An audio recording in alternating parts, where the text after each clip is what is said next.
Hello, and welcome to Plot Twisters. This is a podcast where we take movies and twist the plot to see if we can make them better, and if not, more artistic. At the moment, we're talking about teen movies from the 80s.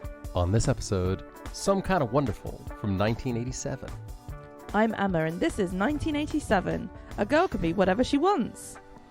I'm Anders, and the only things I care about in this GD life is me, my drums, and you. I didn't know you were a drummer.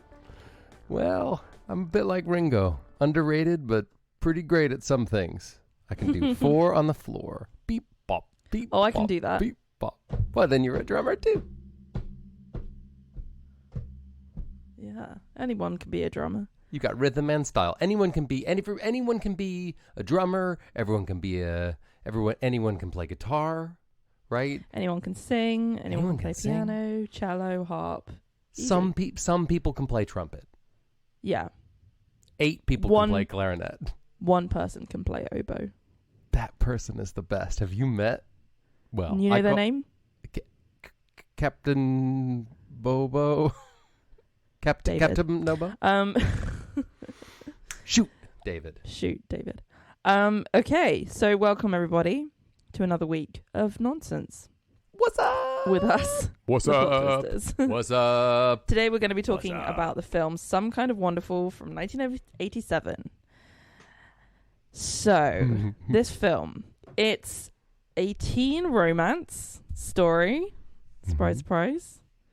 That's what we do here. We have Keith, who is a high school kid in America. That's the main character. Yeah, he is. He's a young man in America. He's a young man. He's a young person in America, and this is a film about him. His thing is that he's very interested in art. His dad wants him to go to business school. He doesn't want to do that. He wants to do art. So that's his thing. He is best friends with Watts, who is the word that they use to describe her is tomboyish in the film. She is his kind of like bestie, and they hang out a lot, and neither of them are that cool in the social structure of the school. At the top of the social structure of the school, we have Amanda Jones, who is, go on and say it. This is the mom from it's the mom from Back to the Future. This is the mom from Back to the Future. Right? He wakes up and is all like, oh, you're here in good old 1955. Yeah, it was funny because when I saw her on screen, I was like, wait, shouldn't she be the wrong age for this? Because I forgot that she's actually young in Back to the Future. Yeah. She's young playing old, not the other way around. So that's funny. And then we also have Hardy, who is Amanda's boyfriend. He is the cool guy. And these are our central characters. We have some other ones around the edge. But essentially, it's about Keith wanting to pursue Amanda running away from Hardy, and Watts being in love with Keith. So, guy likes a girl is cool girl is going out with cool guy and cool girl break up, cool girl goes out with nerd guy realizes he actually likes his best friend, and then they get together at the end. There is a few other kind of things in there, like there's a lot of commentary about social structures. So about the fact that Amanda Jones is from a kind of more privileged background. Her friends are very wealthy. She has this storyline of kind of expressing how people seem to just sort of value her for her face, and how she feels very kind of boxed in to a specific type of person.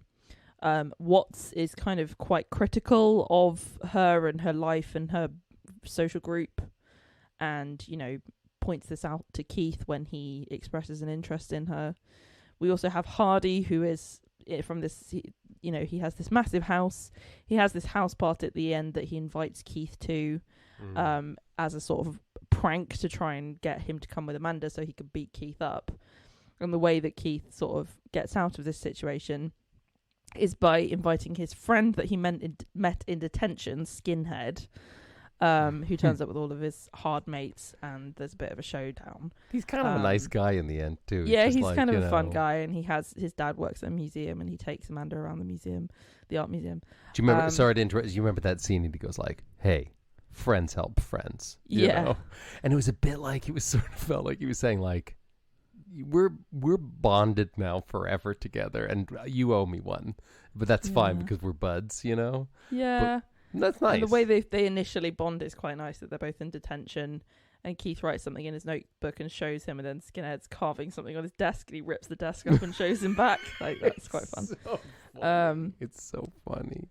So yeah, it's kind of a fairly straightforward like love triangle film, and it is directed by John Hughes, and I think it's written by him as well. Yeah. Oh, it's actually not directed by him. No, it's written by John Hughes. But it's directed by Howard Dutch.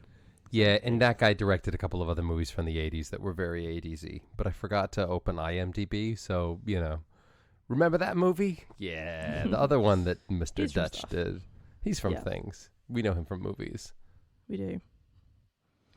So, yeah, that's Some Kind of Wonderful. So, why don't you tell us all about your thoughts, feelings, hopes, and dreams, and history with the movie Some Kind of Wonderful? Oh, you don't want to hear my thoughts, hopes, and dreams of regular, general life? I know your thoughts, hopes, and dreams. Well, the listeners know them by now. They might. You think about going to the grocery store a lot? I do. I really do. I love it so much. You like putting things that fit perfectly inside of other things? Doesn't everybody in the whole world? That's a human being thing. And you love Drew Barrymore. We get you. Yeah, well, I did. I still do, actually. I was just thinking about Drew Barrymore the other day for some reason. Of course you were, because you think about her every day. No, not every day. Only special days. It was like I was on my way to work or something, and I was just like thinking about life, thinking about work. Maybe I need to like do some chores when I get home. And then out of nowhere, it was like, Drew Barrymore? Where did you come from? It's because I was remembering the movie. This is a movie where she works in like a burger place. It's not never been kissed. It's called like Come and Kiss Me. I'm Drew Barrymore. And then her boyfriend is like a helicopter pilot. Nice. And I don't remember anything else about this. What do you want to know? Oh, what's my history with this movie? Let me tell you about this movie. Talk to me. This one for me was always like the sort of the one that went under the radar. Okay, because there's so many movies from the 80s and 90s that were very much this exact same movie. Like you and I both know we've watched this movie before, even if we've never seen it before. Yeah. Right. Nothing was new here. The only new thing was instead of John Cusack or Freddie Prinze Jr., it was Eric Stoltz. And that's new. And I remember liking this movie as a teenager because I remember thinking, all these other people are watching, 10 Things I Hate About You, but they've never seen Some Kind of Wonderful. But in reality, I probably just like this movie because the mom from Back to the Future was in it, right? Mm-hmm. Yeah. And I just that quote, my quote from the top of the episode. There's only 3 things that I care about in this world: it's me, my drums, and you. I just remember hearing that and thinking, those are the coolest words I've ever heard put together in a sentence. You know what I mean? Because she was like, the only thing I care about, first, top of the list, me. Mm-hmm. Second in the list, my drums. And top 3, you. Mm-hmm. I like this movie because it was like, it's like Pretty in Pink, but Ducky ends up with, the girl. Plus, we used to have this on VHS. And, that's probably why I like it, because we used to have it on VHS. And we used to watch it all the time. I've seen this movie so many times. I could quote this whole movie from beginning to end. Yep. And do it right now. Right. So it starts out, drumming along. And then Eric Stoltz is like taking a gas can off of a car or something. And he goes, oh, boy, but I like this girl. And then his friend goes, come on, get in my Mini. You don't like her. Shall I continue? Pretty much nailed it. No, I think you proved the point. Pretty much nailed it. You proved the point.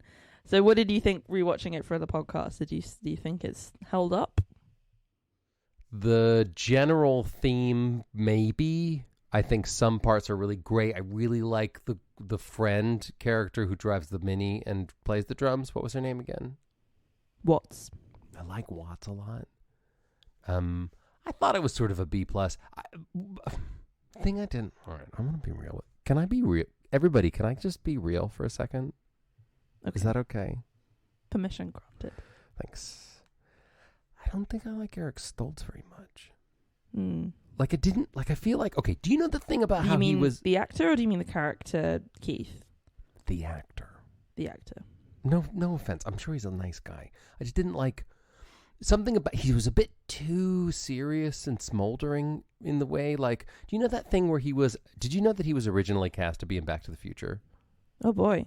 And did you know that they filmed a bunch of scenes with him as Marty McFly? Oh, this is the guy. Yes. Who was cast, right? But they okay. recast and refilmed it because boy. he was too intense Yeah. as Marty That makes McFly. sense. And I think he was too intense as the love interest in this movie. Okay. So that was my only sort of meh, but I liked it. I mean, like, it felt comfortable and warm. Again, this is another pair of, like, well-worn socks that you just put on a winter's day and you think, my toes feel very comfortable. No seam, no, label or whatever. We've been here, we've formed a groove, and we're very much happy in this space. That was my take on the movie. I'm dying to know what you thought. Oh boy. Hey, that's great. Whatever whatever you think I will enjoy. Okay. This isn't like Empire Records or one of those movies where, like, if you say even for a second you didn't like it, it makes me feel sad or whatever. Okay. I don't have an emotional. There's no emotional check to pay into the bank here. You can say you didn't like it. If I didn't like the movie, you understand that it doesn't mean that I don't like you, right? Yes. Which I feel is like the thing that a lot of people kind of say when they're kind of going, did you like it? Because by which I mean, do you like me? Exactly. Yeah. And if you don't, I'll be devastated, but I'll put on a brave face. No, it's fine. You don't have to like things. I didn't enjoy it. Yeah, I didn't think you would, actually. I had really? Watching through it, I was like, well, not nostalgically, not in my brain, but when I was watching it for the pod, I was like, she's not gonna like this. Now, do you think that's because it's me specifically, or do you think that's because you were very aware of the fact that you were watching it with the fuzzy nostalgia feeling, and you were thinking, maybe if I didn't have the fuzzy nostalgia, I definitely think nostalgia greases the wheels of commerce. You know what I mean? Right? Nostalgia takes you very far. So without it, I understand you might be like, this isn't for me. Sure. What were the things that what didn't work for you? I agree with you about Eric Stoltz. Right. I think he wasn't hugely engaging for me, but I think a big part of the reason why is because of the character of Keith. I just think he was a bit of a doormat, to be honest with you. Like, I think he didn't seem to really stand up to anyone about anything, except for when he was being kind of mean. And then there is that one scene which redeemed him somewhat, where he stands up to his dad about that was nice. The money that he spent. And that was good because he was standing up. But I was also like, I think I would probably also be annoyed at you if you were my son and you spent your college fund on a pair of earrings for a girl. That's a pair of earrings for a girl that you just met. Because that's not like, oh, you're disobeying me. That's just a bad financial decision. Yeah. This guy needs to listen to the money expert, that money saving expert guy. Yeah, Carlton Lewis, yeah. I recently heard him on a podcast talking about how one of the things that he does is he doesn't just buy a thing. And in like, for example, if he's thirsty for a beverage, but he walks into the shop and he thinks it's too expensive, he will walk upwards of over a mile for a better rate for that, can of soda or whatever. Wow. But that guy's like a millionaire. I so wish like, I could be like that. Maybe we should all walk a little farther for a Sprite. I'm thirsty. What's the nearest available thing? Right? And that's why he went bankrupt last year. It is, yeah. That and this podcast, which costs me thousands every episode. Really?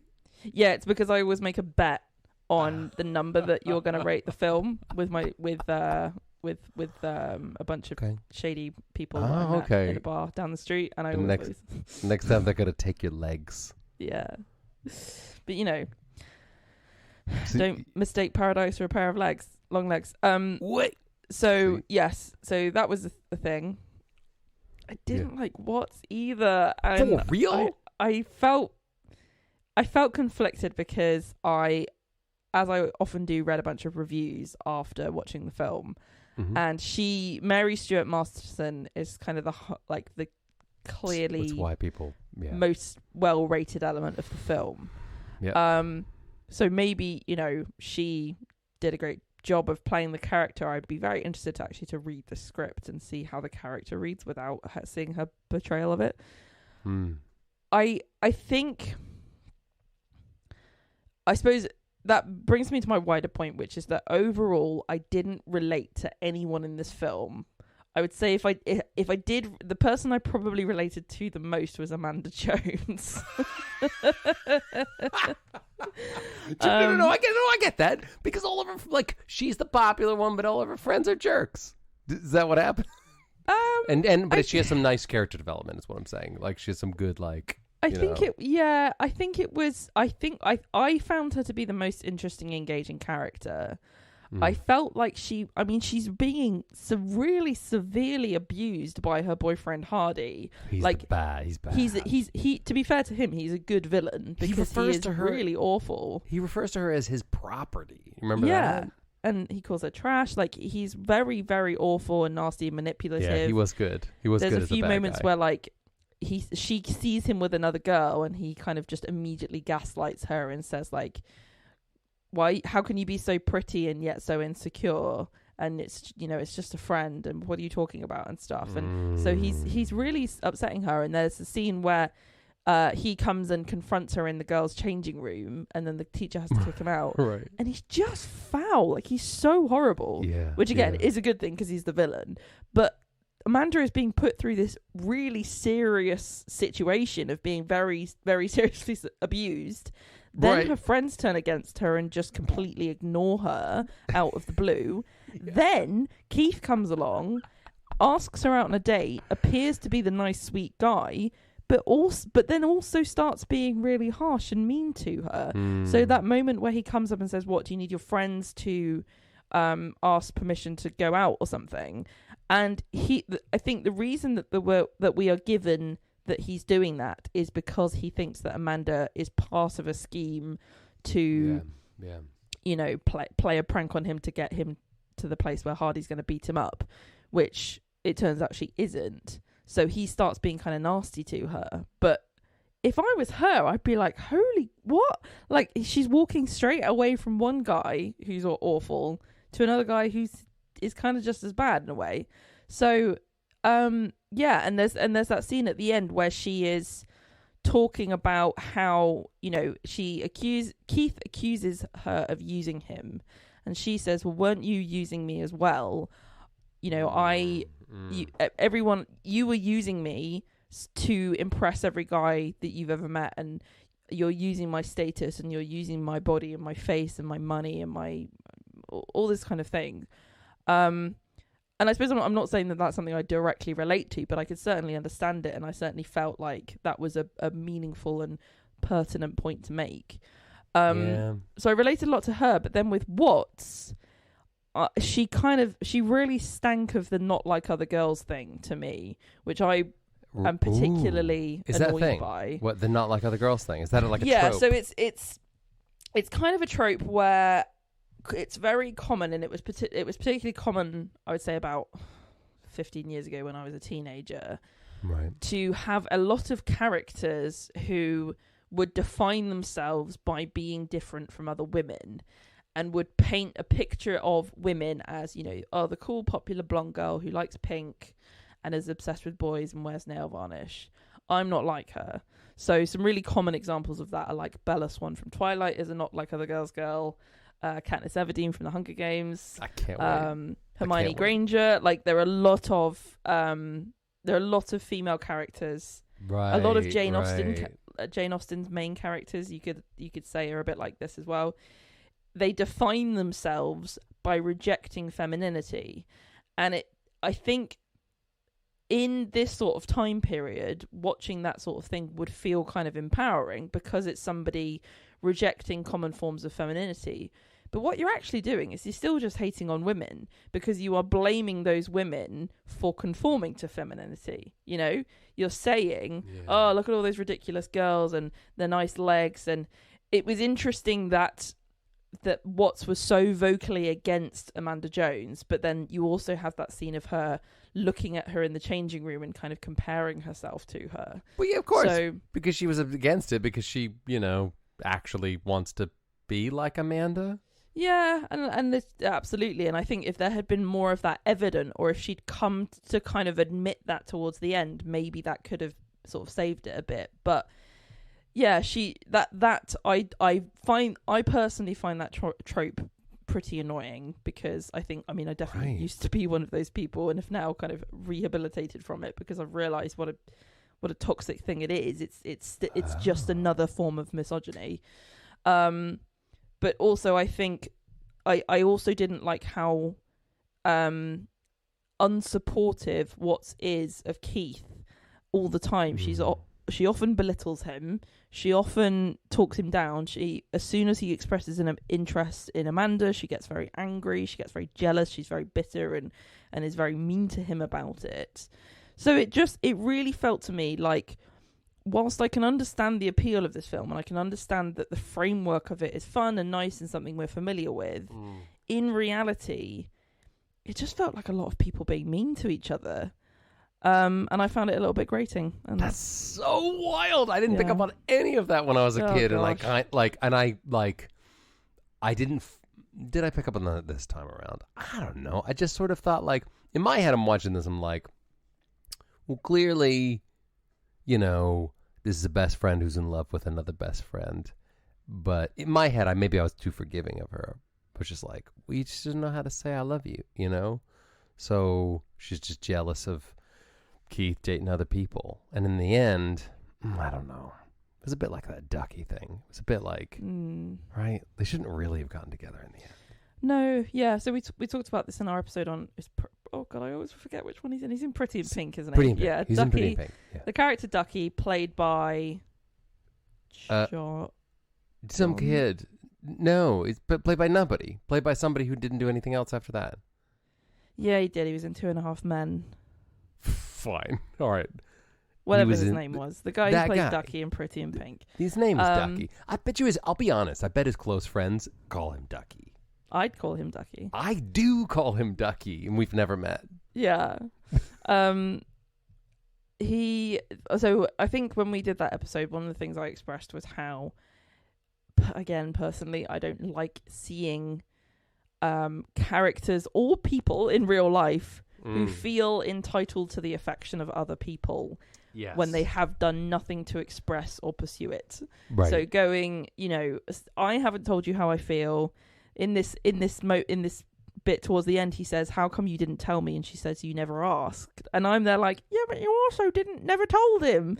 It's like, if you've never expressed your feelings for someone, you've never told them, they've never given you any indication back that they're interested, you shouldn't feel entitled to their affection, and you have no right to get jealous and possessive when they pursue other people, because you don't own them. But isn't that the thing of teenagers? Teenagers, like, they're still figuring stuff out. They don't really know. They have secret feelings. They're completely like, I don't know about you, but I felt this might be out of the norm. But when I was a teenager, I was pretty insecure, right? I know you're thinking teenagers aren't insecure, but I was. And I think there were times when I liked people and I didn't know how to tell them that I liked them. But then if they liked other people, I'd be like, sad, but I wouldn't get jealous of them.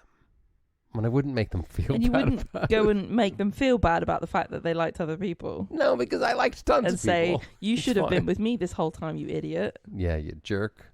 You know? No. Because it's not fair. It's not fair to people. I completely understand the perspective of being a teen who doesn't know how to say that you like someone. I completely understand that it's difficult. I suppose my issue is that I think you can present something in film and say, this is a relatable thing that people experience and go through, Sure. and you're going to Sure, relate to sure, it. sure, And I'm sure loads of people will relate to, like, as you've just said, that feeling of, oh, I like someone, but I don't know how to say it. I think there's a difference between presenting that relatable feeling and weaving it into the plot line in a positive way that results in what we are supposed to feel as an audience as a good, happy, deserved outcome. Right. You know, because the presentation of this relationship in this film is they all get together and it was all nice and happy at the end, and it's all romantic, and then the story ends as they get together. Right. So then I believe my takeaway is supposed to be that was a nice romance film and it was a romantic thing. Hey kids, if you secretly like your best friend and you're just friends, just be jealous, and in the end he'll date you. Mm-hmm. That's the lesson. Or even like in this situation, this person went through the thing that you're experiencing and it worked out for them in a really nice way. So why don't you try that too? And we see that in so many different things in film. Often that's fine. Often it's not so good. And it's a way of kind of proliferating problematic ideas. So, for example, another one, which isn't in this film, but another one could be that, you know, a man thinks that he is, that a woman is leading him on, and then he calls her on it. And then she goes, oh, yeah, you were right. And then it's all fine in the end, you know. Yeah. And then that's presented to us as the good, happy outcome. Because films will always have, you know, this film isn't a tragedy, is it? If it followed the form of tragedy and we knew that the end was a bad ending and we were being given all the signs to say, these people getting together is not good, that might then lead us to conclude, okay, maybe belittling people for liking other people that aren't you isn't such a good idea. I don't think it's the right thing to assume that every film has a message and is trying to teach you something. That's true. But I do think it's worth considering the kind of the moral implications of things. And I think it is a theme that we really do see in John Hughes's films all the time. I wonder if he had an experience of being somebody who was repeatedly rejected by people who he thought were his friends, and he then needs to sort of get back at them via film. Who was John Hughes? Was John Hughes the Eric Stoltz of this movie, or was he? He's not. Eric Stoltz is not far off a Anthony Michael Hall archetype, is he? No, and he what's fascinating about? All right, you know what's fascinating about John Hughes in general? Okay. He just kept writing the same movie over and over and over again. Did we talk about this already? Have we done this before? John Hughes is just like trying to perfect. In my head, it's like he's like a baker, and he's just trying to perfect the perfect loaf of bread. You know, he's out there every single day, whipping up the flour, putting the yeast in that bad boy, really thinking about it, adjusting, tweaking it. A little bit of yeast, a little less yeast, a little more water, this kind of flour, try this kind of flour, temperature, control, time. It's all the same stuff, dude, right? Like, what was going on in John Hughes's head in the 80s where he's like, you know, I imagine his partner, you know, saying, "Come to bed." No. I'm finally cracking it, right? And this one, they're both losers. They're both from the wrong sides. No, I did that already. Okay. No, I'll come to bed later because I've almost got it. Oh, she's popular. He's not popular. Oh, write that down. Yeah, this is good. This is very, very good. Right. And he just writes John Cusack and just keeps circling it with his pen until it rips through the paper. You know what I mean? And it doesn't make any sense. And he wakes up and that circle of paper with John Cusack is fused to his forehead. And the inks come off on his cheeks. Exactly. And then that's how he wrote 16 Candles, you know?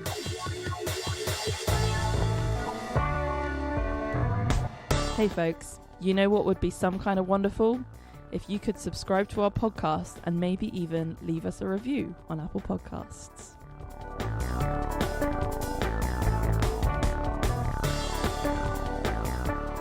So I'd love to know what you think will give this film a bit of spice. Because that's what it was missing, wasn't it? Spice. Spicy.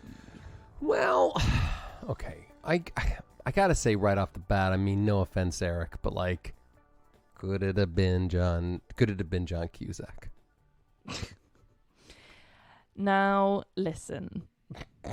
Also, sorry. I know that the answer to the question, how do we add spice to this movie? The answer is probably not 80s John Cusack. Add another white guy. I think that your solution...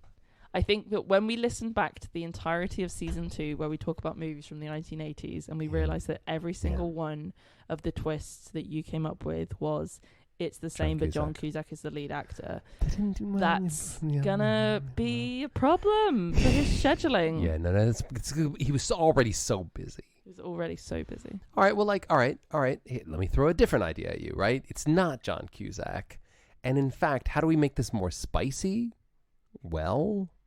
maybe it's not set in high school at all. These are grown-ups. Can we age them up by, like, 10 years? Okay. And I, sort of feel like they work in an office or in some sort of a... Maybe, some sort of a... They work together. Okay. Right? That's my premise. And it's New York City, baby! The city that never sleeps! That's it. That's all I got. That's all you got? Okay. Well, I do have more. Okay. I'm ready. We have 2 people that work together. We have 3 people that work together, okay? 2 people that are colleagues that have worked together for a very long time. One of colleagues whom... are people who work together, yeah. Sure. Yep. They're like, they both are employees of the same business, if you understand what I mean. So it's like when they go to work, it's at the same... Correct. building? If they looked at their paychecks, they would see the same name, not on the name part, because they have different names. I need that to be 100% clear. They are different people, but the name of the business that's paying them money is the same business because they, in fact, have the same vocation. So let me get this straight. 1 job, 2 people. Nope, you're so close. 2 people, 2 jobs, 1 establishment. Okay. Right? 2 people. Yep. 2 jobs. Correct. Different countries? They are in the same country, in fact. It's the same city, too. Okay. And their cubicles are right next to each other. Oh, I like it when that's a thing. And Isn't then that means fun? that... And then you can have that shot where it's all the top of the cubicles and someone pokes their head out. And looks up and then ducks back down again, and somebody else pokes their head up and then ducks back down again. They keep missing each other. Yeah. It's so funny. And they meet at the water cooler, and they're all like, "Did you see Greg today? Something's different about him, right?" And somebody's got a case of the Mondays, but you don't find out until Tuesday afternoon. It's delayed on set case of the Mondays. Exactly. I've been saving my case of Mondays, like my sick days, so I'm having them all on Thursday and Friday. Look what I've got. It's a bad case of the Mondays, and then they pull up a crate full of bottles of beer. Yeah. And the beer is called Monday. Yeah, that's very good. But we can't drink it now. It's 10 a.m. But they do drink it. Because they're all Because it's non-alcoholic. Because it's non-alcoholic. And it's actually caffeinated. It's an early version of Red Bull. They all work in this office together, and the one person has been hopelessly in love with the other person for a very long time. Okay? And they're not mean about it. They're just friends, but he likes her, or she likes him, or she likes her, or whatever. Like, there's 2 people and one of them really likes another person and they don't know how to say it. Because for me, and I echo a lot of what you said, the whole dynamic between, what was his name? Warwick? Wiki girl? The girl with the car, the drummer. Warwick Wiki Girl, yeah. Right? It's Watts. Watts. It's a short name. Come on. Yeah, but I've got a long brain. So, Watts is in love and angry. What Watts needs to be is in love and shy. That's what I want. I was going to say, what's the reason? Because I think you need a reason why the person hasn't spoken up. Because you she's can't shy. just be like, I just haven't. She doesn't know how to talk to people. She's just very shy. Okay. Right? And she has a friend in the office who is Marty McFly's mom, right? Yeah. Who's more popular, less shy, and is trying to help her friend tell, Eric Stoltz how she feels. Sure. Right? But then Eric Stoltz falls in love with her instead. Why? It's like that episode of Friends where they meet Antonio Banderas or whatever on the filming of that movie with the monkey in it. It's Jean-Claude. Jean-Claude. She said, "Yes, Jean-Claude." Right? They're talking and she keeps going like, "You should like my friend. You should like my friend. She's shy, but she's really good." And then they end up dating for a while. I mean, it's a very different movie than Some Kind of Wonderful, but it's a fun, we get it. And then everyone in the audience is like, okay, tell me something I don't know. But then something very different happens. And that thing is, what was that thing, Emma? What's that thing that happens that's very different? The thing that happens is that they all end up in a polyamorous relationship. Oh, very progressive. Yeah.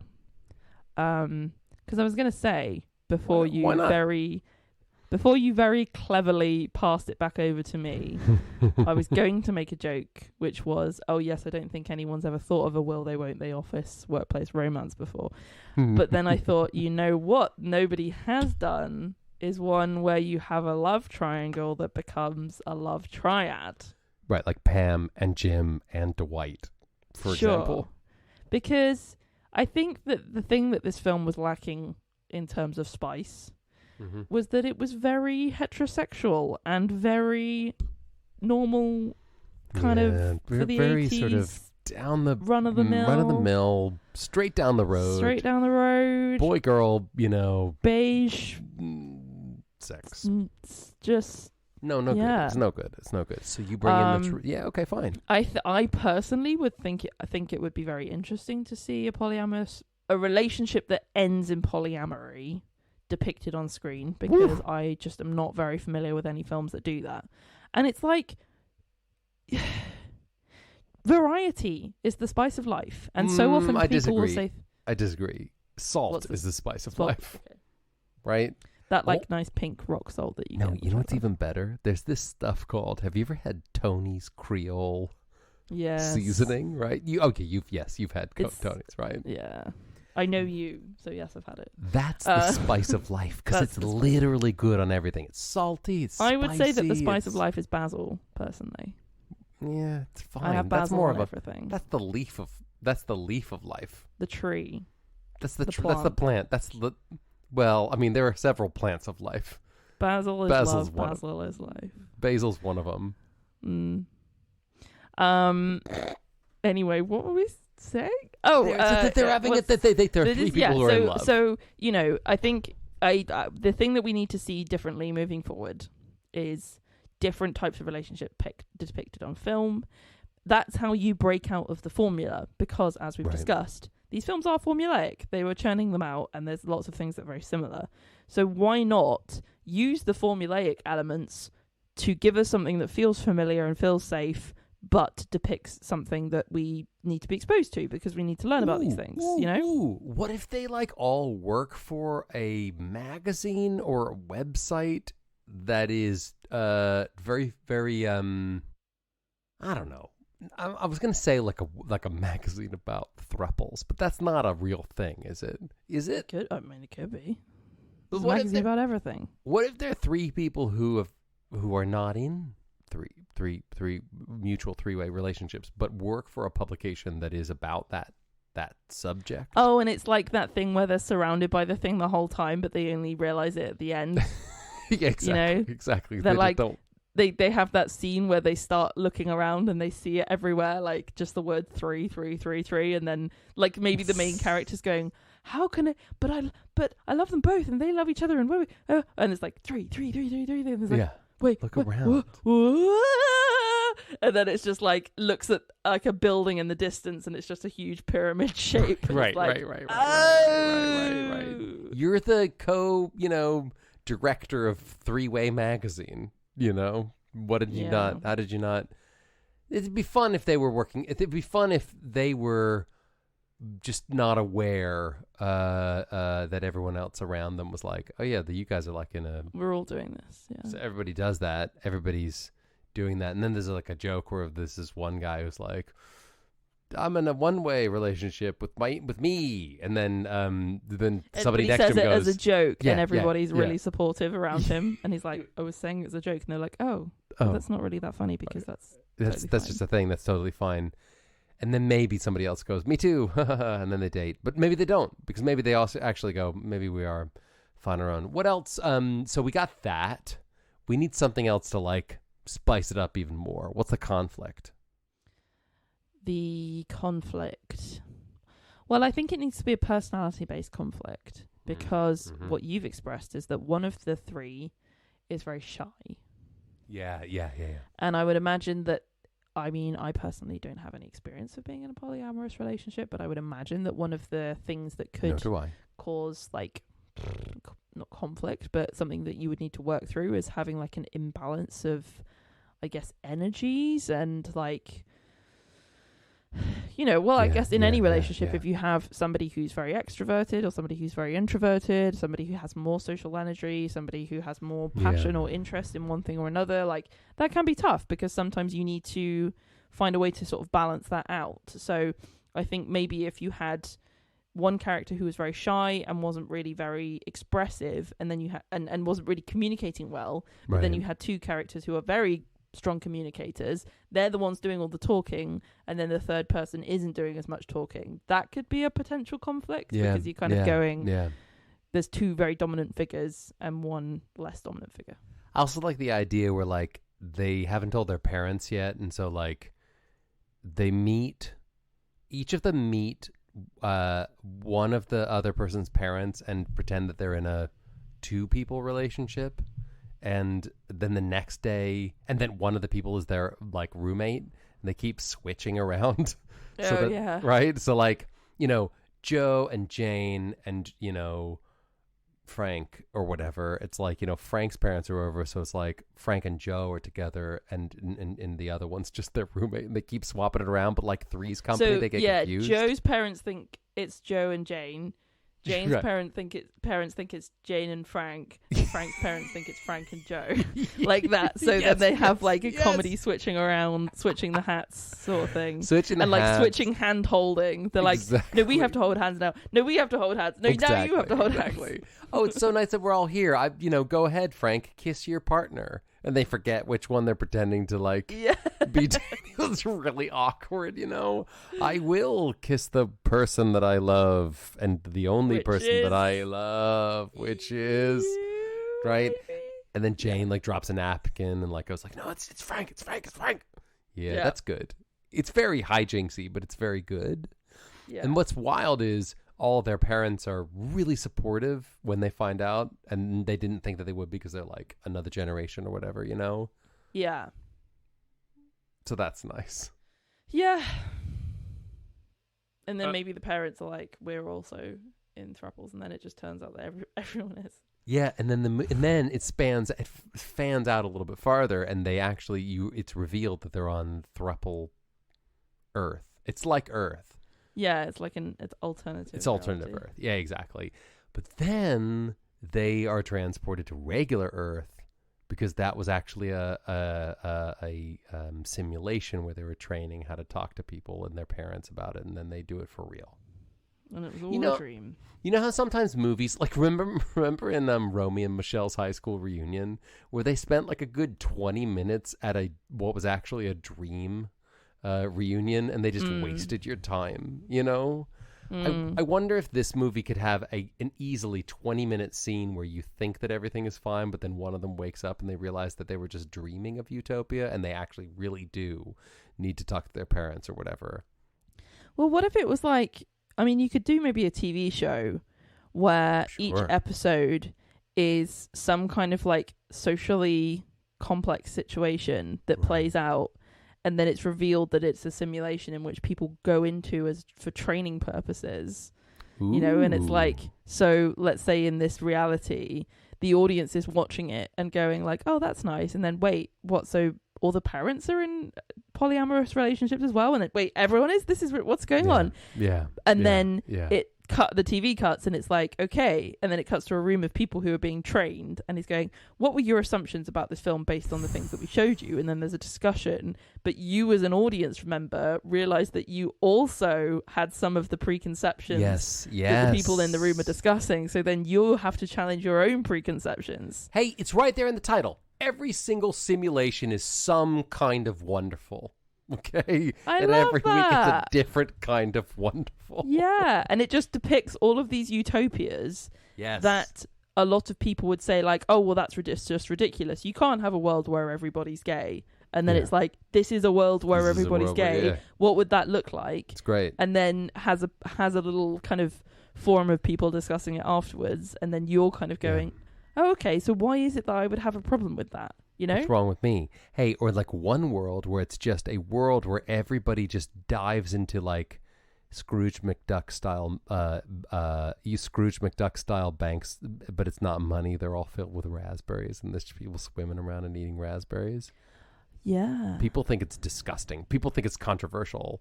Yeah. But actually, they do it and they see it and they go, raspberries. Maybe that would be fine. Raspberries are good. Yeah. It's just confronting you with things that might make you feel uncomfortable and being like, why does this make you feel uncomfortable? Yeah. Hey, everybody. Why does it make you feel so uncomfortable? Get over it. What you just said, the thing about the raspberries, you know what that made me think of? Squishing around in a bunch of raspberries. Have you ever seen Fantasia? Yes. By the Disney Corporation? Yes. There's a bit in Fantasia where there's a bunch of like baby cherubs collecting grapes, and then they put them in a big like wooden vat, and then people jump on them and to squish them to turn them into wine. I don't remember that. I just remember all the brooms. And the brooms. You know? All right. And they're all dancing around on it to the music and squishing the grapes and turning it into wine, and it's very joyful and fun. And I like it a lot. Hey everybody, did Fantasia, when they made Fantasia, was everybody at Disney like in the 40s a bit? Were they all 40s 20, if you know what I mean? Because like probably, yeah. That movie's insane. It's so good. I like love it. I really picture like this. Hey Walt, come in here for a second. What? You making another Mickey movie? Well, yes, in a way. He is in it. He is in it. Oh, is it going to be a big talkie with lots of action and, box office success? Well, define success. Because it's a musical. Success is whatever success means to you. There's no talking. Mickey doesn't talk at all in this movie. Really? Yes, really. Calm down, Walt. Take a seat. Right? We're going to take you on a journey. Hey, Walt Disney, are you familiar with the music of Pink Floyd? No. It hasn't happened yet. It hasn't happened. I'm so high. But it's going to be great. It's going to be amazing. Your kids are going to love it. I've seen Fantasia a billion times. Like, I've seen it so many times. My rating of Fantasia is 5 out of 5 squished grapes in a barrel. Fantastic. But my question for you is, what is your rating out of, this is going to be a mouthful, out of 5 meals that contain every food group? Ooh, yeah. Which is the thing that the little sister said. Yeah, I remember that. Yeah, nice. Yeah. How many meals would you rate the film? Some kind of wonderful.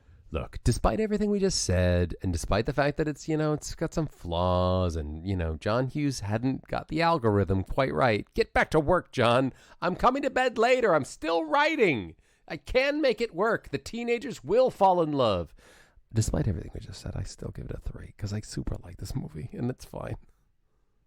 Yep, that's me. Guess what I do? People think you're going to go one way, and then you turn around and go, ta-da! I still like this movie, kind of. Because you need to defend yourself. You can like the things that you like. I'm not defending myself to you or the American people or the other people that are not Americans. I'm defending myself to me. Do you ever go to like the deli or the grocery store or whatever, and you pick up a cheese, an onion sandwich, and you have to go, I deserve this. I deserve that. I do really want this. I've had a hard day. And guess what? Nobody's judging you, man. You can eat whatever sandwich you want. You could go to McDonald's right now and be like, hi, I'd like a McFlurry. And they'll go, it's 2 a.m., sir. And you'd go, yep. And guess what? Nobody's judging you. And if the guy at McDonald's is judging you, come on, dude. He's the McFlurry guy. So are you. You should be friends. You should eat a McFlurry together and talk about your feelings for 5 minutes. But then give yourself another 5 minutes just to eat that McFlurry by yourself. Nom, nom, nom, nom, nom. How would you rate this movie? I think 2. Yeah, that's fair. It did really... The bullying did really bother me. So... And 2 right. Because bullying is bad. Hey, if you're a bully, you're a bad person. Don't do that.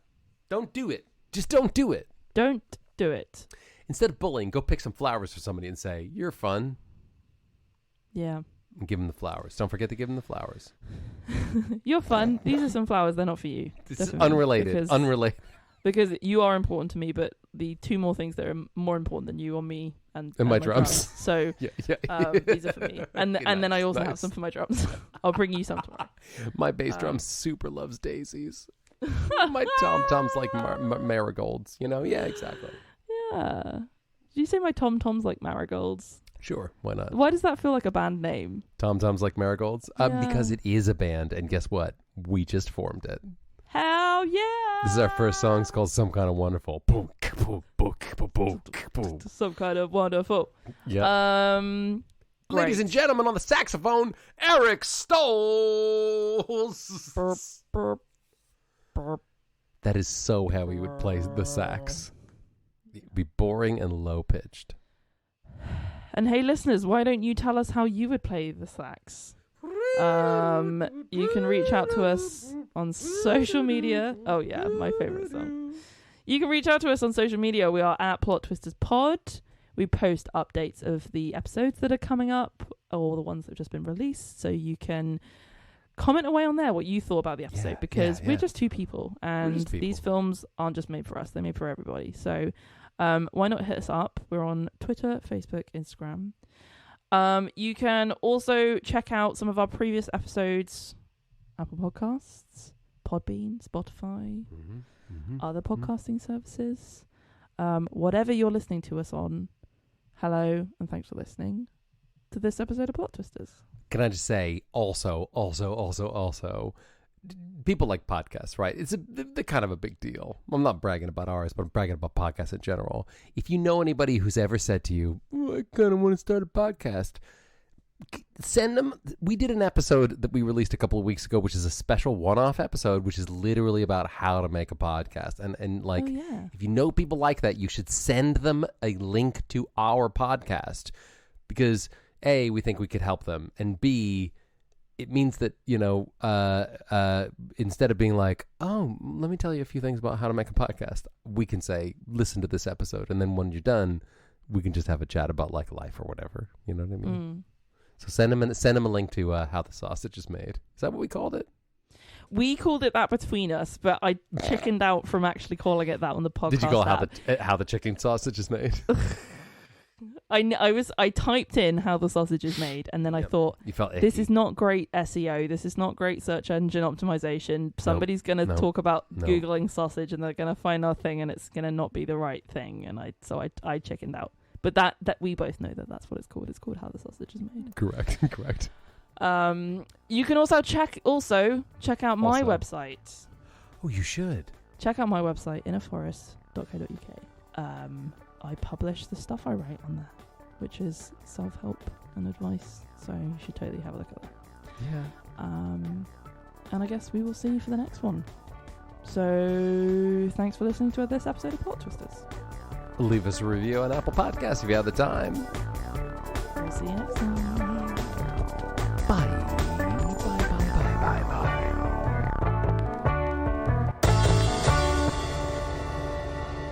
Wow, that episode was really some kind of wonderful, wasn't it?